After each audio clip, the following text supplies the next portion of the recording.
പുനലൂർ വാളക്കോട് പാലം പുനർനിർമ്മിക്കണമെന്ന ആവശ്യം ശക്തമാകുന്നു. പാലം പുനർനിർമ്മിക്കുന്നതിന് എസ്റ്റിമേറ്റ് എടുത്തെങ്കിലും തുടർ നടപടികൾ ഉണ്ടായില്ല. കൊല്ലം തിരുമംഗലം ദേശീയപാതയിലെ ഏറ്റവും വീതി കുറഞ്ഞ പാലമാണ് വാളക്കോട് മേൽപ്പാലം.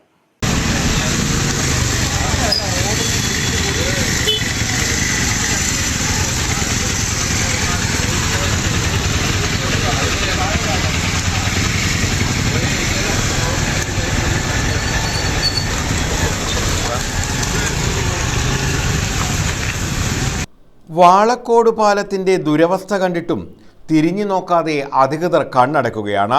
പാലത്തിന്റെ പുനർനിർമ്മാണത്തിനായി എസ്റ്റിമേറ്റ് എടുത്തെങ്കിലും തുടർ നടപടികൾ ഉണ്ടായില്ല.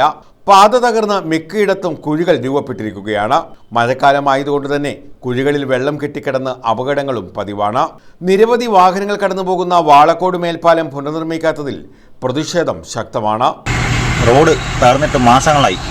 ഇരുചക്ര വാഹനങ്ങൾക്ക് പോലും സഞ്ചാര യോഗ്യമല്ലാത്ത രീതിയിൽ വലിയ കുഴികളാണ് രൂപപ്പെട്ടിരിക്കുന്നത്.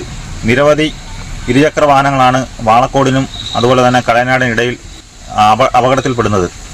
മഴ കനത്തപ്പോൾ ഈ കുഴികളെല്ലാം തന്നെ കുളമായി മാറിയിരിക്കുകയാണ്.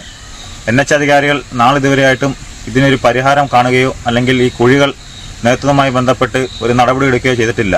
രാത്രികാലത്ത് ഇരുചക്ര വാഹനങ്ങൾ പാലത്തിലെ കുഴിയിൽ വീഴുന്നത് പതിവാണ്.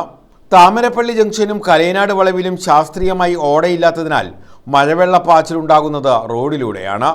റോഡ് തകർന്നിട്ട് ആഴ്ചകളായി. മഴക്കാലം കഴിയുന്നതോടെ പുനലൂർ മുതൽ കോട്ടവാസൽ വരെ റോഡ് നന്നാക്കണമെന്ന ആവശ്യവും ഉയർന്നിട്ടുണ്ട്. റോഡ് തകർന്നതിനാൽ തന്നെ വാഹനയാത്രികരും കാൽനടയാത്രികരും ഏറെ ദുരിതത്തിലാണ്.